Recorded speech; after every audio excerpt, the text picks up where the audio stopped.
नमस्कार, आप देख रहे हैं विंध्य भारत और आपके साथ मैं हूं अजिता। मध्य प्रदेश में पंचायत चुनाव में वोट पड़ेंगे मतपत्र से, जबकि नगरीय निकाय के चुनाव ईवीएम से कराए जाएंगे। मध्य प्रदेश राज्य निर्वाचन आयोग का बड़ा फैसला आया है। मध्य प्रदेश राज्य निर्वाचन आयुक्त बसंत प्रताप सिंह ने कहा कि हर हालात में पंचायत नगरीय निकाय चुनाव जून में आयोजित होंगे।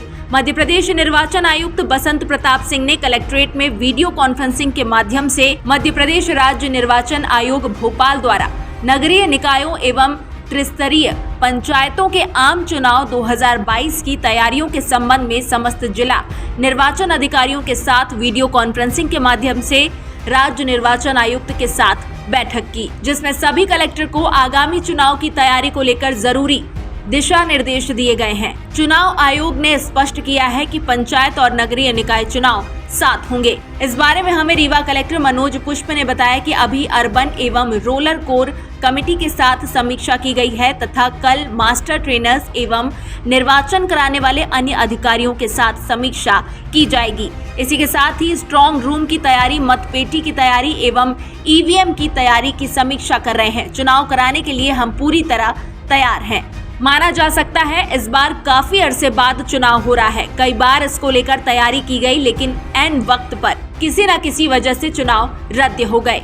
जब सुप्रीम कोर्ट ने 27% ओबीसी आरक्षण की बात को खत्म कर दिया और स्पष्ट दिशा निर्देश दिए इस आरक्षण के बगैर चुनाव कराए जाएं, उसके बाद कांग्रेस पार्टी ने 27% ओबीसी कैंडिडेट को टिकट देने की बात कही। तत्काल ही भारतीय जनता पार्टी ने भी इससे ज्यादा लोगों को टिकट देने की बात करी। माना जा सकता है जैसे ही चुनाव की तारीखों का ऐलान होगा, दूर दराज के गांव से लेकर शहरी इलाके में चुनावी माहौल नजर आएगा। आइए आपको सुनाते हैं मध्य प्रदेश चुनाव आयोग के आयुक्त बसंत प्रताप सिंह के साथ वीडियो कॉन्फ्रेंसिंग से बैठक करने के बाद रीवा कलेक्टर मनोज पुष्प ने हमें क्या कुछ बताया। देखिए हमारी खास रिपोर्ट। सर, ये आज राज्य निर्वाचन आयोग द्वारा वीसी ली गई थी, क्या दिशा निर्देश दिए गए हैं आगामी पंचायत चुनाव और नगरीय निकाय चुनाव को? नगरीय निकाय और पंचायत के चुनाव शीघ्र ही होंगे, ऐसा निर्देश दिया गया है और उसके संबंध में जो कार्रवाई करनी है वो कार्रवाई प्रारंभ करने के निर्देश दिए गए हैं। हम लोगों ने जो कोर टीम है इलेक्शन की, अर्बन और रूरल दोनों की, उनके साथ अभी बैठक की है और कल और परसों में हम लोग मास्टर ट्रेनर्स की और जो विभिन्न विभागों के अधिकारी हैं जिनको विभिन्न चुनावों में निर्देश देने होते हैं, उन सभी की बैठक कर रहे हैं। जो स्ट्रॉन्ग रूम की तैयारी, ईवीएम की तैयारी, मतपेटियों की तैयारी, उसकी समीक्षा की गई है और हम लोग चुनाव कराने के लिए पूरी तरह तैयार हैं और जैसा भी राज्य निर्वाचन आयोग के निर्देश होंगे उसके अनुरूप पूरी कार्रवाई की जाएगी। सर, जनपद के जो चुनाव होंगे वो मतपेटी से होंगे? हाँ, ये जो अभी वीसी में बताया गया है उसके अनुसार जो रूरल इलेक्शन है उनमें सभी मत जो है वो मतपत्र के माध्यम से होंगे और अर्बन के चुनाव ईवीएम से होंगे। कब तक आशंकाएं सर जताई जा सकती है चुनाव लगभग? शीघ्र ही इसके नोटिफिकेशन होंगे, ऐसा बताया गया है उस वीसी में और हम लोग पूरी तैयारी करके और उस नोटिफिकेशन का इंतजार कर रहे हैं। तो आपने सुना कि कलेक्टर मनोज पुष्प ने क्या कुछ कहा। अब आइए आपको सुनाते हैं इस मामले में वरिष्ठ पत्रकारों का क्या कहना है। नमस्कार, आप देख रहे हैं विंध्य भारत में जावेद अंसारी, राजेश विश्वकर्मा के साथ। 27% आरक्षण का विवाद के बाद हाई कोर्ट ने पटाक्षेप किया, सुप्रीम कोर्ट ने माफ़ करिएगा, सुप्रीम कोर्ट ने पटाक्षेप किया। अब चुनावी रास्ता साफ हुआ। आगामी आने वाले समय में मध्य प्रदेश में चुनावी बुखार आने वाला। मैं चुनावी बुखार इसलिए कह रहा हूं कि पंचायत के चुनाव होंगे, साथ ही शहर में चुनाव होंगे। जिस तरीके से लोकसभा विधानसभा में पूरे राज्य में चुनावी माहौल होता है, कुछ अगले महीने इसी तरीके का माहौल रीवा में भी होगा। हमारे साथ वरिष्ठ पत्रकार विजय विश्वकर्मा जी हैं इन तमाम मुद्दों पर बातचीत करने के लिए। विजय, ये बताइए कि जिस तरीके से चुनाव की आहट सुगबुगाहट चालू हो गई है, तो क्या देखते हैं आप? निश्चित तौर पर जिस तरह से लंबे अरसे से ये चुनाव प्रक्रिया लटकी थी, कांग्रेस सरकार चाहती थी कि चुनाव हो, बाद में उनकी सरकार गिरी और बीजेपी सरकार भी लगातार प्रयास करती रही, लेकिन उनको कोर्ट का कभी होता था कि सुप्रीम कोर्ट में मामला है, हाई कोर्ट में मामला है, जिसको लेकर चुनाव प्रक्रिया टलती रही। यहाँ के मतदाताओं के साथ ही जो प्रत्याशी थे वो भी चुनाव का इंतज़ार कर रहे थे और अब सुप्रीम कोर्ट के फैसले के बाद ये राह आसान हो गई है कि वो अपने मतों का प्रयोग कर सकते हैं, अपनी उम्मीदवारी जता सकते हैं। अपनी उम्मीदवारी जता सकते हैं। सबसे बड़ी बात 27% आरक्षण को लेकर जो विवाद था, कोई भी पार्टी, कांग्रेस और मैं भाजपा की बात कर रहा हूँ, कोई भी पार्टी 27% आरक्षण के मुद्दे से पीछे नहीं हटना चाहती। जहाँ कांग्रेस ने एक दिन पहले कहा हम 27% लोगों को, पिछड़े वर्ग के लोगों को, ओबीसी को हम टिकट देंगे, दूसरे तत्काल ही भाजपा ने भी कह दिया हम 27% से ज़्यादा दे सकते हैं। इसका सीधा सा अर्थ है आगामी आने वाले दिनों में चुनावी राजनीतिक सरगर्मियां काफ़ी उबाल पर रहेंगी।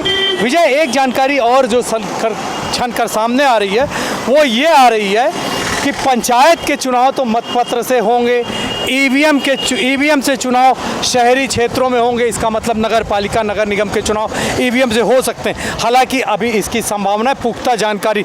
तो आप क्या देखते हैं इस तरीके की जो बातचीत चल रही है? अगर बात की जाए ईवीएम की और मतपत्रों की, तो क्योंकि जिस तरह से एक बड़ा समूह है जहां पर मतों के साथ साथ मतदाताओं की भी समस्याएं हैं, ग्रामीण क्षेत्र में लगातार ईवीएम को व्यवस्थित करने की एक बड़ी समस्या होती है। इसलिए ही निर्वाचन आयोग सोच रहा होगा कि वहां पर मतपत्रों का उपयोग किया जाए।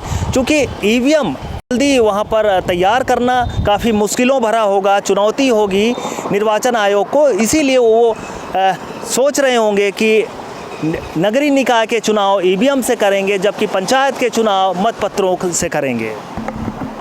विजय का साफ तौर से कहना, रूरल एरिया में ईवीएम को लेकर थोड़ी सी कभी कभी दिक्कतें आती हैं। चुनाव आयोग इस बार किसी भी तरीके की दिक्कतों की सामने करने के मूड में नज़र नहीं आ रहा।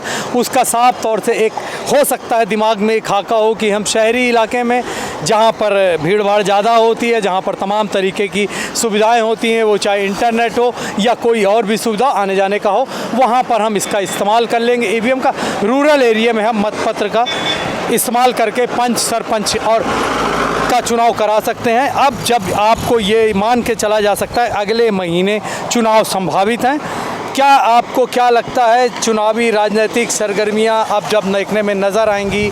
जैसा कि आज भी सुनने में आ रहा है कि आज शाम को रीवा के कलेक्ट्रेट परिसर में भी तमाम राजनीतिक दलों की कलेक्टर ने मीटिंग भी बुलाई है। इस तरीके की अब जो चर्चाएं चालू हुई हैं, तो अब आप किस तरीके का माहौल की यहाँ पर उम्मीद देख रहे हैं? आज के दिन निर्वाचन आयोग ने एक सख्त निर्देश दिए थे, सभी कलेक्टर्स की एक मीटिंग करी थी वीडियो कॉन्फ्रेंसिंग के माध्यम से, जिसमें सारे प्रदेश भर के कलेक्टर्स और वरिष्ठ अधिकारी उपस्थित हुए थे।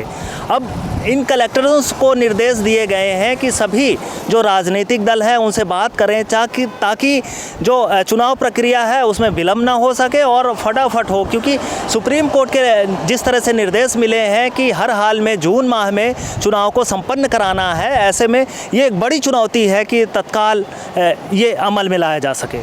सुप्रीम कोर्ट का डंडा, सुप्रीम कोर्ट के डंडे से अच्छे सुधर जाते हैं सरकारें क्या। अब जब सुप्रीम कोर्ट ने कह दिया तत्काल चुनाव कराओ, पूरा प्रशासनिक अमला जम गया। हालांकि अभी कल ही यहाँ के मुख्य सचिव ने कहा था कि हम पूरी तरीके से तैयार हैं चुनाव कराने के लिए। उसके बाद अनन फनन में आज सारे कलेक्टरों की बैठक भी हो गई। अब कलेक्टर आगे की कार्रवाई कर रहे हैं। हम लगातार चुनाव की खबरों पर नज़र बना कर रखेंगे, चुनाव से जुड़ी हुई छोटी अपडेट भी अब तक पहुंचाने की कोशिश करेंगे।